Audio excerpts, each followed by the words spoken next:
The United Nations urged countries not to give up on seeking a lasting solution to the Middle East conflict. Citizens in Tel Aviv gathered near the residence of Prime Minister Benjamin Netanyahu to demand the release of their relatives held in Gaza. And armed criminal groups carried out an attack in central Haiti, killing at least 70 people and displacing some 6,300 from their homes.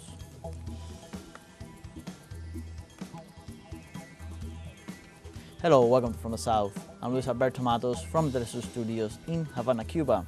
We begin with the news.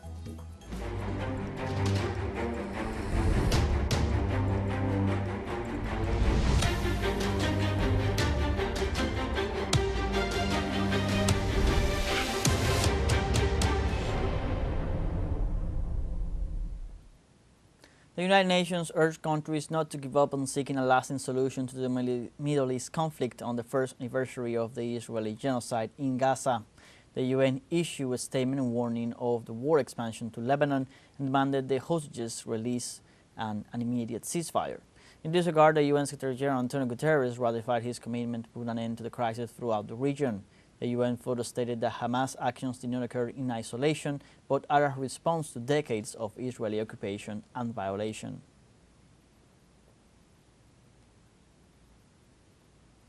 Palestine resistance factions commemorate the first anniversary of the Al-Aqsa flood and assured that they will continue to fight to free their lands from Israeli occupation.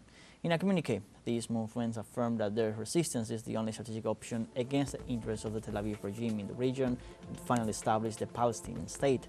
Furthermore, the Palestinian resistance factions reiterate that the Al-Aqsa flood came as a natural and legitimate response to put an end to the uncontrollable crimes of Israel and its allies from the United States. Moreover, the resistance movements expressed their solidarity with the Lebanese people following the latest shellings and call on the Arab community to take immediate action to stop the aggression and put an end to the Israeli genocide in the region.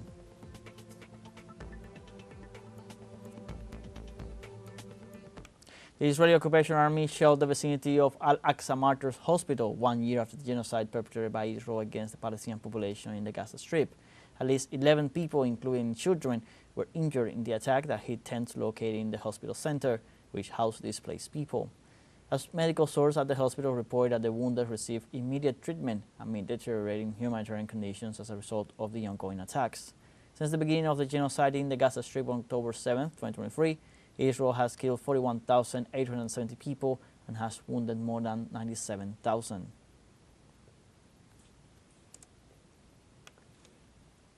Israeli forces killed Palestinian journalist Hassan Hamad, 19 years old, in an airstrike on his home in northern Gaza's Jabalia refugee camp, days after saying that an Israeli officer had warned him to stop filming in Gaza. Police confirmed Hamad's death, stating that the journalist's home was deliberately attacked to silence him after having received threats. Hamad had been documenting Israel's occupation of Gaza for more than a year and worked as a freelance television reporter. According to Gaza's government media office, with the killing of the 19-year-old journalist, whose work appeared on Al Jazeera and other networks, the number of Palestinian journalists killed since October 7th last year has risen to 175.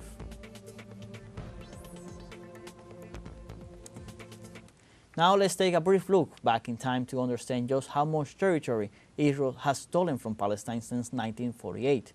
This conflict has transformed the region and remains one of the most complex disputes in the world. Here are the details. It all began in 1947 when the United Nations organizations, the UN, approved the partition plan that divided Palestine in two states, one Jewish and other Arab, in which 55% of the territory was given to Israel and 45% to the Palestinians, a decree that was repudiated by the Palestinian population. In 1948, after the creation of the State of Israel, the first Arab-Israeli war was unleashed. However, after the war, Tel Aviv was left with 78% of the territory, representing at least 20,717 square kilometers, while the Palestinians were confined to the West Bank and the Gaza Strip, controlled by Jordan and Egypt, respectively.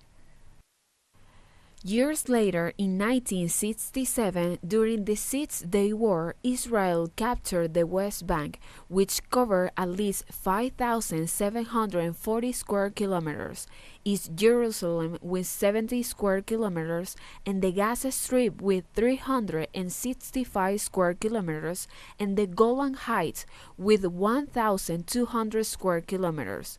Israel added more than 7,200 square kilometers to its territory in just 6 days. By 1993, the Oslo agreements between the Israeli government and the Organization for the Liberation of Palestine emerged to offer a permanent solution to the Palestinian-Israeli conflict. Dialogues that were not respected by the Tel Aviv regime, since Israel continued to maintain its control over 60% of the West Bank, which represents some 7,000 square kilometers, whose areas was inhabited by more than 700,000 Israeli settlers. This occupation hindered the creation of a viable Palestinian state. As early as 2005, Israel withdrew its settlements from the Gaza Strip, removing 21 settlements and evacuating some 8,000 settlers to ease tensions with Palestine. By 2007, Israel imposed a land, sea, and air blockade on Gaza, restricting imports and exports, movement of people in and out of Gaza, access to health care, education, and livelihoods, including agricultural land and fishing. After 17 years of this blockade, the Gaza Strip has been labeled the world's largest open-air prison. Today, Israel controls a total of 37,000 square kilometers of its original territory plus the occupied areas of the West Bank, East Jerusalem, and the Golan Heights. Palestine, on the other hand, has been reduced to just over 22% of its original mandate, with Gaza and a small portion of the West Bank under its control. Over the years, Palestinians have seen their land and rights shrink under the Israeli occupation. While the conflict remains without a definite solution, the demand for justice and the right to a state of their own remains at the heart of the Palestinian struggle, a cause that continues to resonate around the world.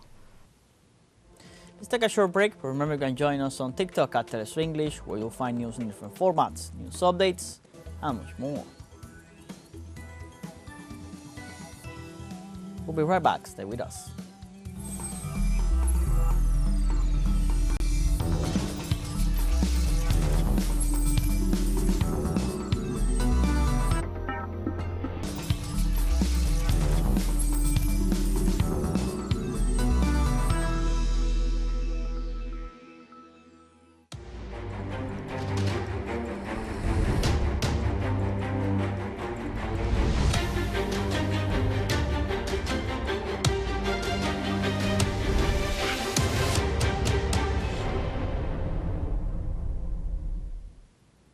Welcome back.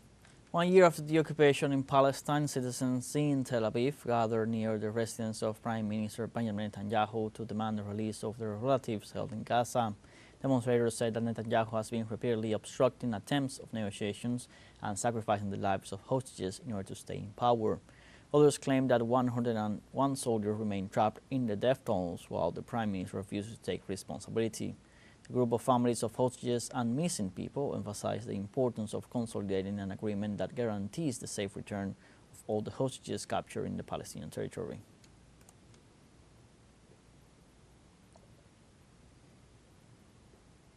And in Argentina on Sunday, a visual in solidarity with the Palestinian people and with those who suffer from the Israeli criminal attack in Lebanon and the whole Middle East region took place in Plaza de Mayo, Buenos Aires. During the ceremony, a large number of men and women from the Arab and Islamic community, together with Argentine sympathizers, carried Palestinian, Syrian, Lebanese, Iraqi, and Argentine flags to remember October 7th as the Palestinian people's cry of enough is enough after 76 years of genocide. The ceremony consisted mainly in writing with candles the phrase, Free Palestine. The attendees also lit candles to accompany demands for the end of criminal bombardments by the Zionist occupation troops.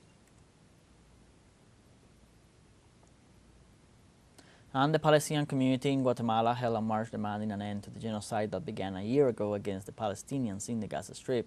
The demonstration was attended by approximately 400 people who marched with Palestinian flags to the National Palace of Culture in the center of Guatemala City.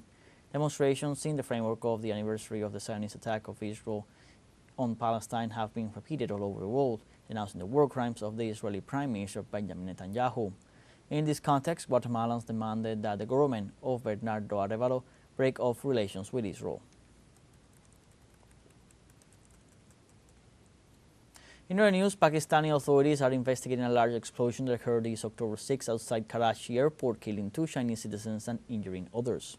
The Chinese embassy in Pakistan reported that a convoy carrying Chinese workers from a power company was attacked near the Jinnah International Airport in Karachi. As a result of the explosion, 2 Chinese citizens were killed, another was injured, and the other 7 victims belonged to the local population.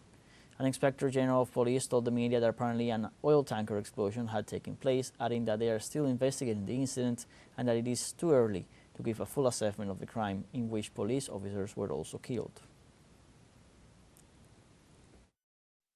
Según los primeros informes, se inició un incendio. According to first reports, a fire broke out in an oil tanker, involving several vehicles and causing collateral damage. We are trying to assess whether there is an element of terrorism, and we have not ruled it out.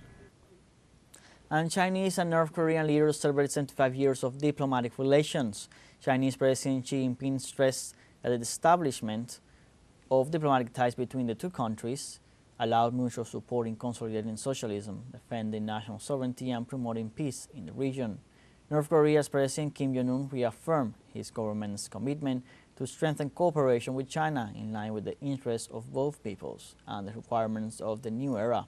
The two leaders wish each other mutual prosperity, success in consolidating their achievements, and progress in becoming increasingly modern societies.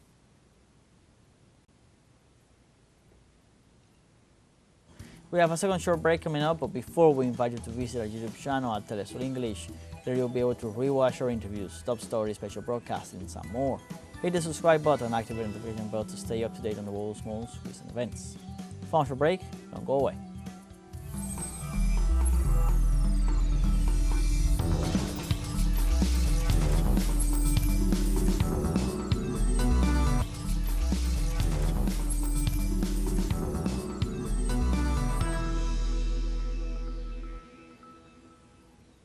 Welcome back.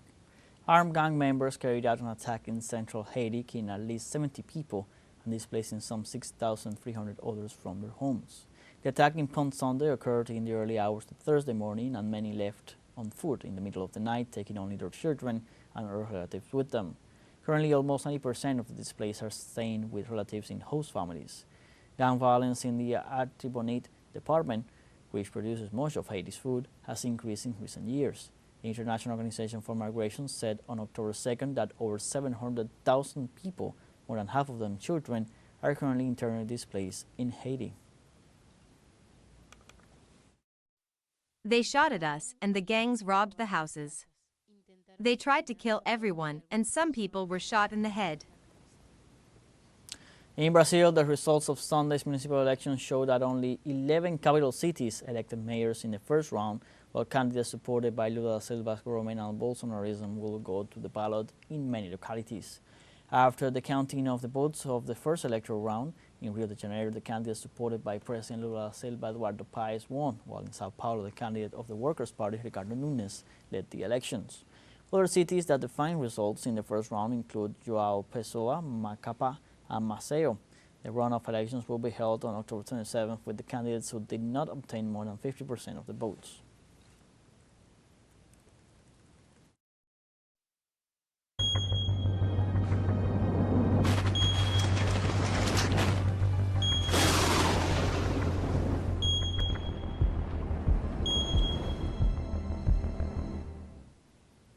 In Paraguay, the national government reported the deployment of a fire department to fight off a new wildfire that broke out in the border region of the country.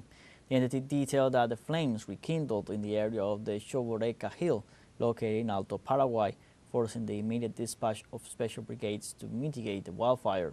Authorities expressed concern due to the strong winds in the area caused the wildfires to advance very quickly after starting early this morning. According to the latest reports, the fires devastated more than 84,000 hectares of forest in Chaco, habitat of numerous endangered species. And on October 10, 1980, in the midst of the armed conflict in El Salvador, the Farabundo Martí Front for National Liberation was founded. On Sunday, founders, leaders, and militants commemorate the 44th anniversary of the organization that became a political party. From San Salvador, correspondent Roberto Hugo Presa has the details. Revolutionary music brightened up the atmosphere. Former fighters who took up arms for 12 years celebrated the 44th anniversary of the unification of 5 guerrilla groups that on October 10, 1980 formed the most important guerrilla organization in El Salvador. It is a historic moment where the synthesis of all Salvadoran revolutionaries unite in a single fist to strike harder and make the history of an armed conflict of a revolutionary people's war that lasted 12 years.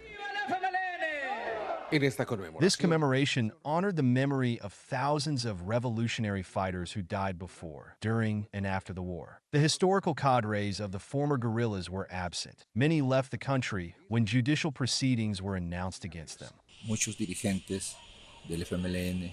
Many of the leaders of the Farabundo Martí Front for National Liberation are victims of arbitrary judicial persecution, based on proceedings without any evidence, totally illegal proceedings. They are kept out of the country. They have had to seek protection and refuge in friendly countries. We are under a neo-fascist regime that persecutes the social fighters, the members of the front, the founders. Many of our comrades are in exile. Others have open processes. Others are in jail. But this coup did not break the spirit of thousands of revolutionaries who continue to accompany the people in their struggle for their rights. Because we are seeing that the government has forgotten the social agenda and has dedicated itself to an economic agenda in which few will benefit and many will suffer the effects of this economic issue in El Salvador.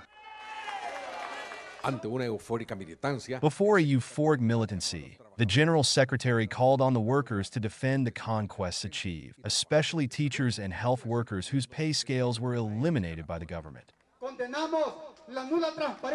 We condemn the lack of transparency in the use of public funds and repudiate the abusive salaries of officials and employees in favor of the regime. Just as in the past, today we raise our voice for all those whose rights have been violated.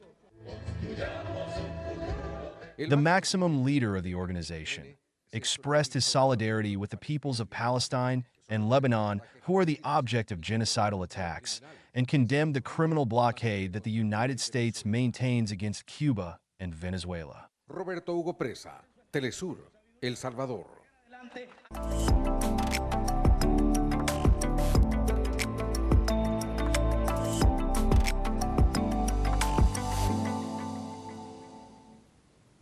In the United States, a Cuban children's theater company, La Colmenita, performed at the Apollo Theater in New York, deeply touching the audience. The entire presentation centered around the need of hope and unity, born from the heart and soul of the children. Through its verses, the company showed its demands for the cease of the blockade upon the Antillean nation. The performance denounced the siege of Venezuela and the genocide against the Palestinian people. The show culminated with singer-songwriter Silvio Rodriguez's inspiring invitation to walk together as one.